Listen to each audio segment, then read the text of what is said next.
Hello everybody, this is Jim Sophilis. I am the developer for Mythic Draconis, and this is the FAQ, the frequently asked questions video for Mythic Draconis. The questionnaire that is put together here is from some of the queries people had in early testing, some of it as far back as the demo, other testing more recent, from crowdfunding communities on the Kickstarter campaigns I initially tried to set up for the game, some other indie developers, and of course from people from within my closed circles that had early access to the title.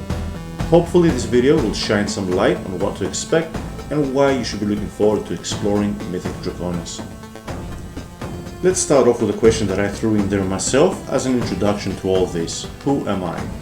I am Jim Sophilis, the sole developer and creator behind Mythic Draconis.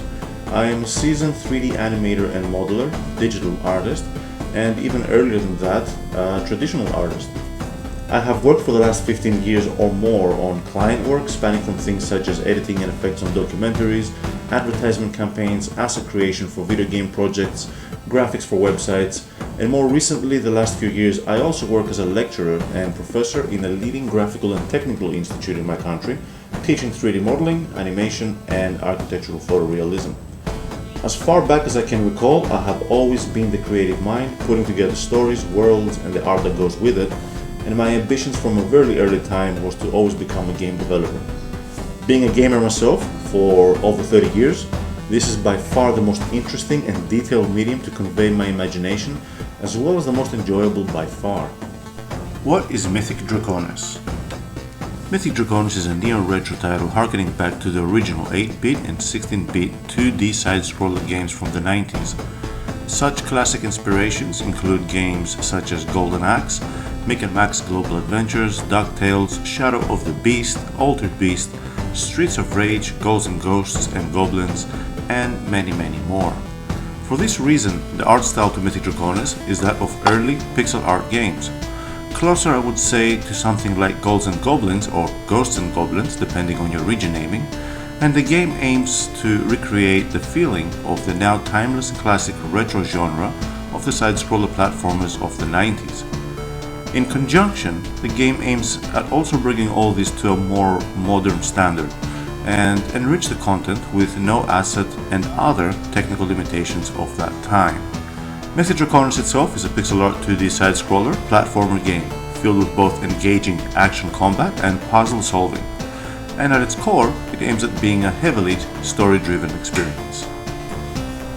What development class or category does Mythic Draconis fall in? Mythic Draconis is an indie title, and at that it is a sole project on which I've worked on by myself. The budget for the game was very limited, if any at all, and it all started as a passion project to create my first game and aim at doing something that I could handle on my own.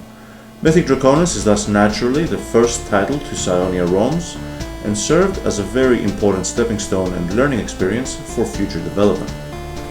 What is ScioniaRoms? ScioniaRoms is the name under which I plan to unite all my titles as a single development entity that encompasses all. Mythic Draconis, as stated, is my first title to be launched under the name of ScioniaRoms. In general, ScioniaRoms aims at classic retro titles, but not confined by this, with plans for HD side-scrollers too and other genres outside of side-scrollers in time. Thus, the genre that it primarily focuses on, I would say, could be simply explained as neo-retro. What engine was used for Mythic Draconis? Since I am primarily more of a visual content creator, I was looking for different engines I could work with that would allow me to be clear of heavy coding. Having finished courses in programming in my early years, it is not alien to me, but rather something that took too much time from my other interests, and as a result I have a clear understanding of programming, but little experience on it. For this reason, after trying a few options out there, GameMaker Studio 2 was the initial choice for the development to Mythic Draconis, as it allowed me to get results right away with little coding. Not confining myself to the drag and drop system of GMS alone, I found that I could dive into some coding here and there as well, and the experience was quite welcome for the development cycle to the title. Being the first title with this engine, many things were obviously learned on the job and over the course of the development to this game, many of which I admit I wish I knew when going into the project, but clearly not something that would have been possible without first walking the walk. I soon came to realize that some of the limitations to Mythic Draconis were not of the engine itself, but of some initial foundational design choices I made early on, and this further gives me even more inspiration and confidence in using the now rebranded Game Maker engine for future projects as well. What are the strong points I can expect from Mythic Draconis? At its core, Mythic Draconis is a story-driven experience, bathed in engaging action combat. It boasts 10 unique tileset level designs, a wide variety of enemy types and enemy designs, including unique mini-boss and main boss encounters, sprinkled with secrets and puzzles throughout the journey. Ranging from spells used for both traversing levels and solving puzzles as much as dealing with the enemy forces, to combo-based attacks and blocking, Mythic Draconis is both a fast-paced action hack-and-slash 2D side-scroller, balanced with a slower-paced lore-filled world and puzzle solving as well. With 2 movement speed options, the pace of the game can also be further altered to the player's liking. I have played Castlevania, why would I play Mythic Draconis? I found this to be a rather amusing question, but decided to answer it regardless, as it will further give me the chance to elaborate more on such a kind of notion. For starters, the experience is vastly different to that of Castlevania. Without going into too much details, even the core gameplay is different comparing the item and weapon choice system in Castlevania as opposed to a more streamlined single weapon approach that Mythic Draconis uses, with varying attack options tied to it and on-the-go spell activations. The worlds are vastly different in their creation. We are obviously experiencing a different story, a different setting, and even different enemy types. More obviously, different art styles, and even though both pixel art, we are experiencing different level layouts, designs, and themes. In simple, it is nothing like any other game before it. It is a unique experience from the ground up. The second part to such a question at this point would be if you enjoyed something like Castlevania, although again I would put Mythic Draconis closer to something like Ghouls and Goblins and Shadow of the Beast, it will go without question that you would likely enjoy a game like this as well. If anything, the more games to enjoy on a style that you have been previously entertained with, the better. What are the themes to Mythic Draconis? Mythic Draconis is a dark fantasy game based in the world of Atrinum. It has a feel and relation at times to that of Lovecraftian themes, and also vampires, reminiscent I would say to something that of Legacy of Kain's Soul River, with demon and undead creatures, as well as, and of course, dragons. I mean, it is pretty much in the title, Draconis. Heavily focused on other fantasy themes as well, such as knights, wizards, and witches, Mythic Draconis offers a truly unique world-building experience based in the darker parts of the history to Atrinum. All the while, the game is focused, as already mentioned, at early pixel art games, and in this way strives at being a somewhat more charming and welcoming envision to these themes, whilst also being dark to an extent. What is Atrinum? Atrinum is a fantasy world I have been working on for almost 2 decades. This land is split between 3 different time periods or ages, of which for Mythic Draconis we find ourselves in the second.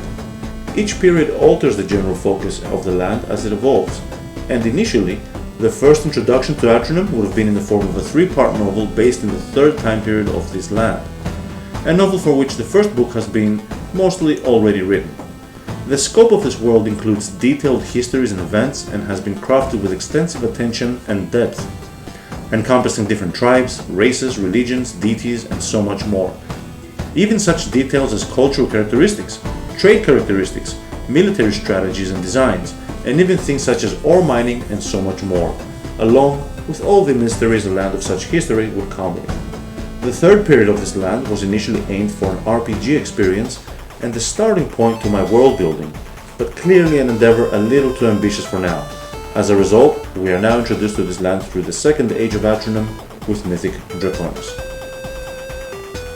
Does the animation feel a little choppy by design? Yes, it is by design. Again, the initial conception of Mythic Draconis, the side-scroller experience, was to mimic and immerse players in a nostalgic retro feel. I believe this has been achieved in a very large degree. The idea is to recreate the feel of such games as something like Ghouls and Goblins and other games of the period. Short frame animations and earlier period pixel art resolutions and designs help towards this immersion. So the reasoning behind this choice was twofold. The first, as mentioned, to recreate the classics in a modern time. The second and obvious reason was to go for a product that I was sure I could deliver on. Being my first game to develop, I didn't want to bite off more than I could chew. The scope of the 90s nostalgia has been thus accomplished, and as a first title, I was also able to focus on learning the implementation process as much as the design process, without overextending with high-frame, hand-drawn animations. As a result, in this way, I was able to both deliver on a finalized product and also achieve what it aimed for. What is the expected running time? This question is a little harder to answer, as I have not had a tester do a full completion run of the game yet, and knowing where everything is, gauging times can be difficult. From playtesting, trying to mimic a first-time approach to the game, thus not going right away where I should go, the game seemed to be around the 3-hour mark for a first-time full completion. Again, a hard measure, as I still know what the puzzles are and save time from trying to figure them out. So first-time full completion could be well above 3 hours as well. This included taking the time to read the story intervals completely and all the in-level lore scripts as well. After knowing where everything goes and rushing, the game can be completed in probably about an hour.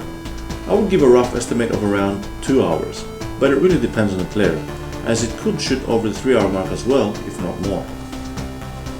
Does the game have any replayability options? As a classic retro game, it is simply a linear experience. Including the puzzle sequences, it still results in a linear experience.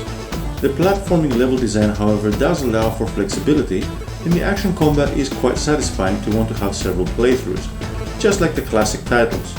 Retro games offered an enjoyable experience, and simply reliving it was at most the replayability options we had at the time. Much the same for Mythic Draconis. The game also features difficulty options and 2 game modes. The hard difficulty is an extra challenge to try and complete the game with no saving, whilst arcade and story modes offer for 2 ways of playing the game. Speedrunning is of course always an option for such games. Overall, with each run being roughly an hour, even when knowing how to go about it, the game can extend to over 8 or 10 hours of gameplay, and each playthrough will simply keep adding more to this after that. Does Mythic Draconis support controllers? No, it is only keyboard based.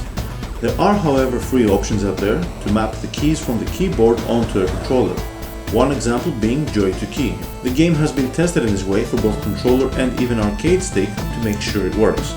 Adding proper controller support was not possible due to the core design of the game early on. A redesign of this would include almost remaking the game. Is Mythic Draconis a one-off? No, the story to Mythic Draconis saga has only begun.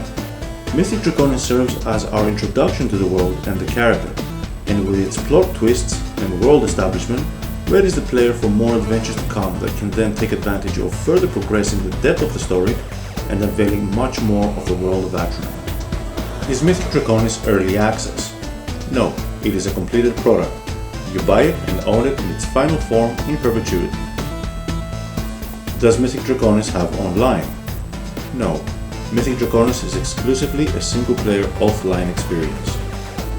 A personal question: why did Mythic Draconis last so long in development? The simple and honest answer is budgets. The game was built on zero budget. It started end of 2017 and released now, end of 2024. For this reason, I had a day job and lots of work, at points even working at multiple jobs, making free time for development quite hard. There were also at times periods of being exhausted to the point that any work on the game felt too much, and Mythic Draconis will thus constantly go into hiatus. I would then come back when possible to continue each time to push the game farther into completion. The actual development time of the game, that being the actual time I worked on Mythic Draconis, is much smaller and only at around 8 months total. What are the future plans for ScioniaRoms? More games. Mythic Draconis 2 and the continuation of the story is already being set up. The hope is that there will be some form of budget slowing going forward to allow for quicker development periods to release titles much faster than Mythic Draconis. Now knowing the ins and outs and pitfalls, having dealt with my first release, the next title is much more feasible. The only question is how much time can be spent on it, and that is a question of budgets once more. In each case, I plan to populate ScioniaRoms with a wide range of titles and original IPs. I'm proud to say that Mythic Draconis marks this beginning. And that concludes the FAQ. I hope it was transparent enough and gave an in-depth view of Mythic Draconis and everything about it. If there are other questions I possibly missed, please feel free to comment below and let me know.